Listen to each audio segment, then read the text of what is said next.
La terre, Non, une géode. mise à feu Feu intérieur, secret.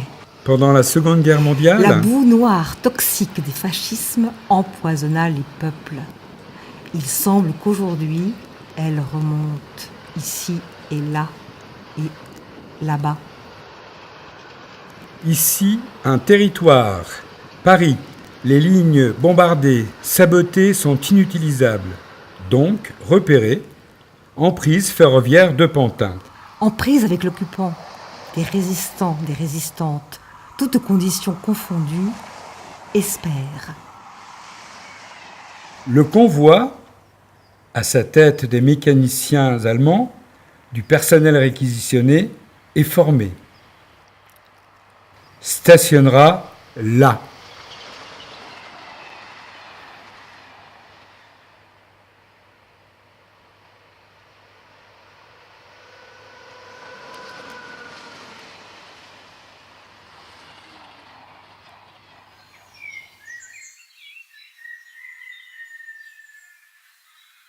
Station. Il s'agit bien d'un arrêt dans le long cheminement, parcours d'hommes et de femmes qui, en 1944, alors que la libération approchait à grands pas, avaient jeté leur dernière force dans une bataille au corps à corps. Debout, ils le furent réellement, physiquement, serrés les uns aux autres, étouffants, sans air, traités comme des bêtes en ces wagons empuantis. Mais auparavant, debout, ils étaient restés, habités par un idéal, par un combat pour une liberté plus haute qu'eux, au nom d'une nation plus grande qu'eux. Passage de témoin. Flambeau, feu, flamme, vive toujours. Où sommes-nous? Et où sont-elles? Qui sont-ils? De quelle argile était-il constitué? Enquête.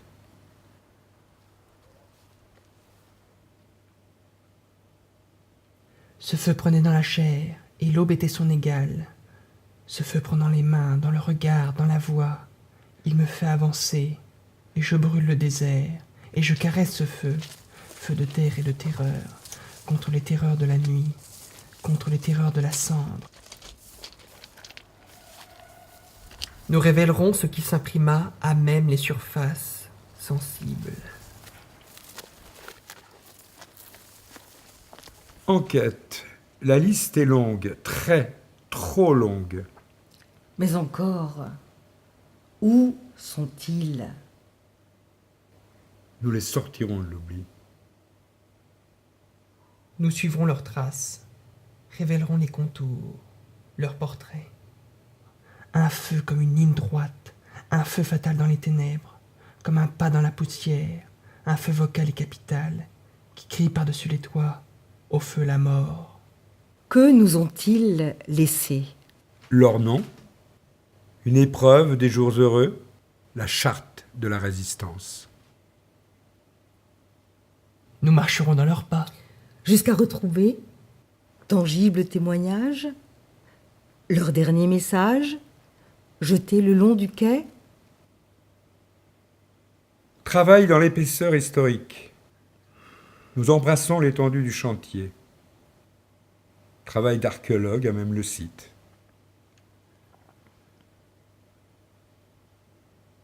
Nous définirons au préalable un périmètre de fouille pour faciliter l'extraction de ces concrétions. Géode de gypse, retenant les informations. Une étude préliminaire a été menée. Une équipe constituée. Des éléments probants détectés. L'équipe s'apprête à définir le quadrilatère de fouille. Le chantier est ouvert à la recherche de fragments d'une mémoire enfouie.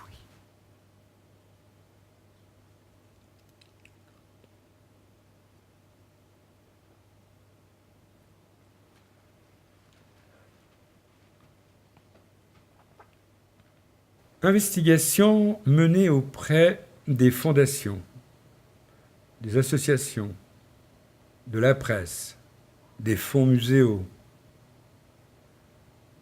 Consultation d'archives départementales, nationales, archives du ministère de la Défense, analyse de documents, autobiographie publiée dès leur retour, à lire.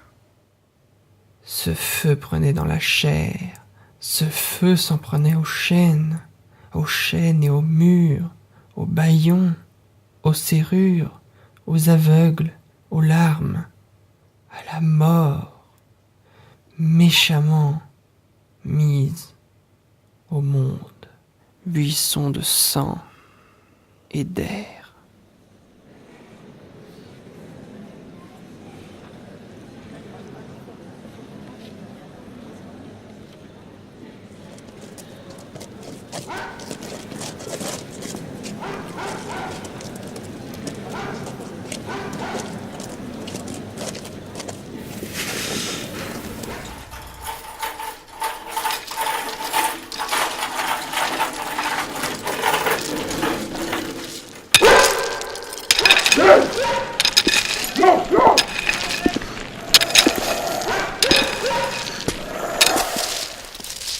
De l'extraction des géodes, mise au jour, à l'analyse des contenus. Objets trouvés, pipe, boîte d'allumettes, briquet. Le feu ne demande qu'à reprendre. Nous délivrerons les messages.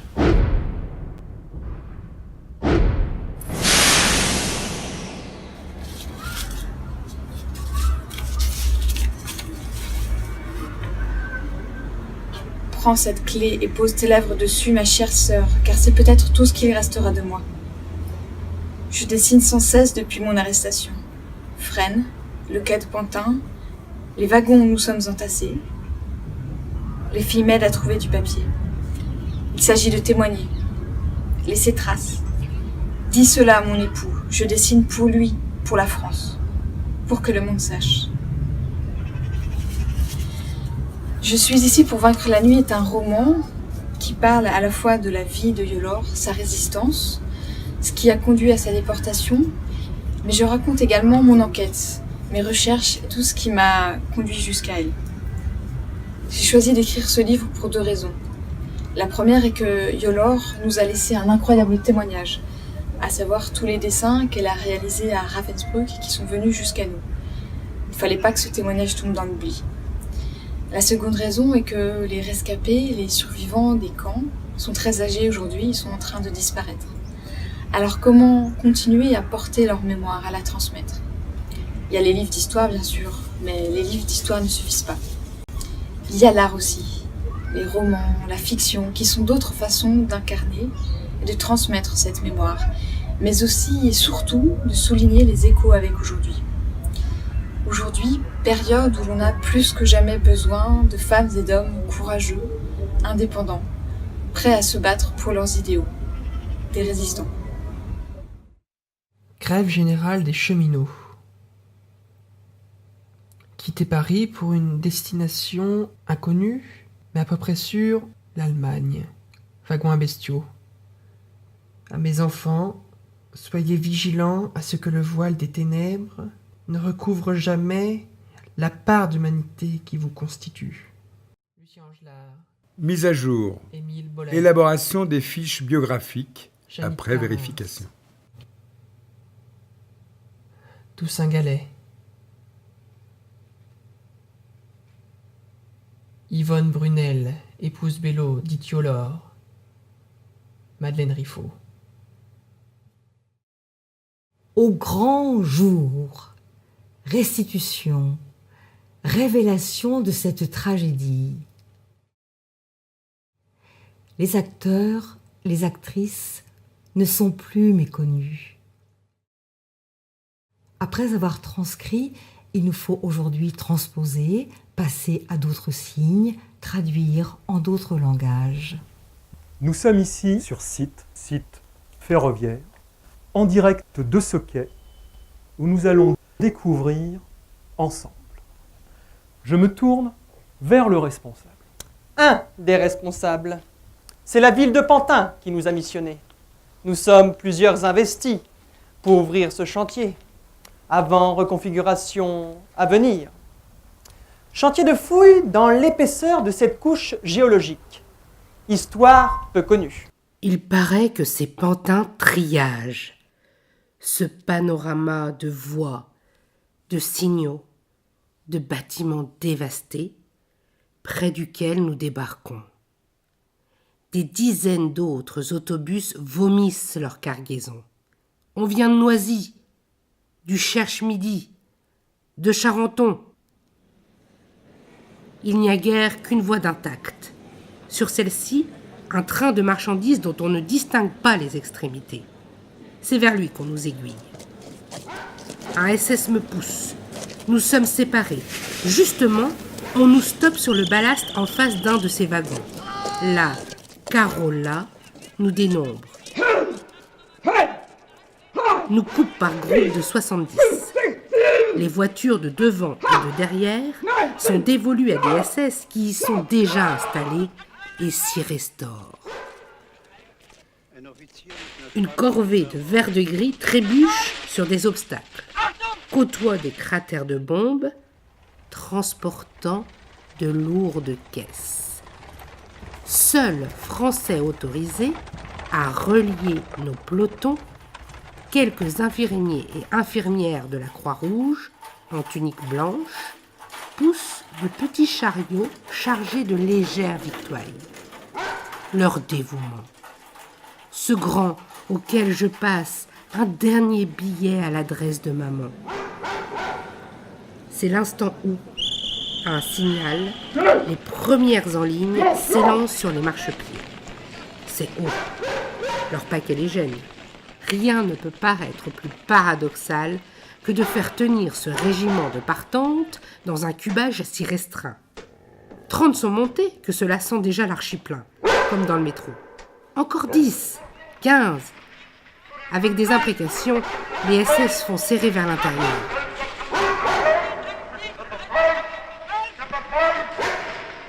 Je m'attarde. Est-ce que j'espère que le train sera dédoublé, comme au retour de vacances ? Passe à côté de moi. Qui ?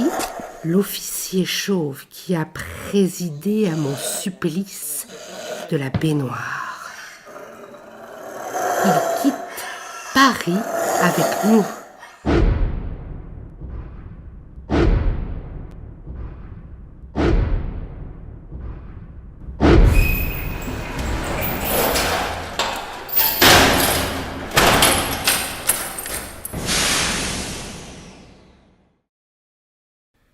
À partir de ce moment, nous n'avons plus constitué, nous, les détenus, politiques, qu'un vulgaire bétail, sans valeur, et nous n'avons cessé d'être traités comme tels, c'est-à-dire sans le moindre ménagement, sans aucun souci d'assurer la conservation des éléments constitutifs du troupeau. Et dès que nous avons pénétré dans cette caisse surchauffée, nous nous liquéfions. La densité du troupeau est telle, nous étouffons, littéralement. Chacun de nous commence à identifier ses voisins. Je lis connaissance, avec mes compagnons les plus proches. C'est d'abord le colonel de Jussieu, le fameux Pontcarral de la Résistance, l'homme de confiance du général de Gaulle en France. Il a servi à Rochefort comme chef de bataillon en 1938. De Beaumarchais est un fonctionnaire des PTT. Il est là, avec son collègue et adjoint, Ray. Tous deux ont été arrêtés place de Rennes, dans des circonstances mouvementées, le 6 août. À mes côtés, je retrouve un charmant garçon, pescadère, artiste peintre, rencontré fortuitement dans un couloir de Fresnes. Tout près également se tient, debout, le commandant de Michelis, qui assurait la direction de la garde des voies et communications en zone occupée. Luc, Masbou, Santelli, des relations de cordialité se nouent, et tous, nous fraternisons dans un même idéal patriotique, auquel nous avons fait le sacrifice de notre liberté. Peu après l'embarquement, un délégué de la Croix-Rouge est venu nous distribuer quelques brodeaux. J'en ai profité pour lui glisser le petit mot préparé à votre attention, le matin même, à Fresnes. Je n'avais pour tout papier que ma carte de tabac, mais maintenant ce document, hier encore précieux, mais de bien peu de prix. Je voulais à tout prix vous donner de mes nouvelles, vous adresser une ultime pensée, vous donner signe de vie, avant ce grand départ vers l'inconnu. Sam Brown, un ami déporté, me disait toujours que la mémoire pour vivre ne devait pas être un devoir, mais un travail permanent pour, en témoignant, la faire exister. Ce travail de mémoire, c'est ce que vient de faire vivre la Pierre Noire. On n'est pas un héros uniquement contre, mais pour un idéal. En l'occurrence, pour la République, pour la liberté, l'égalité, la fraternité. Mais leur exemple fit germer l'esprit de résistance de ce combat jusqu'à la victoire que pourtant tant d'entre eux ne verront pas.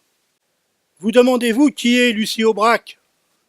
Avec son mari Raymond, elle fut une grande animatrice de la résistance, notamment à Lyon.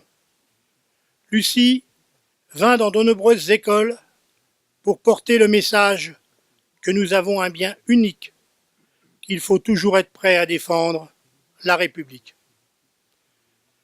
Pour nous inviter à rester debout contre le racisme, le fascisme sous toutes ses formes, l'intolérance, mais exigeant pour la liberté, pour l'égalité, pour la fraternité et pour ce qui fait le ciment de ces valeurs, la laïcité.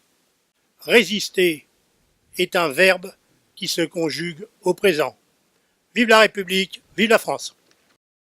Un feu sans créateur, derrière lui le printemps, derrière lui des enfants, qui font croire à tous les hommes, à leur cœur indivisible, à leur cœur immaculé, rêve où rien n'est inventé, rêve entier, vertu du feu.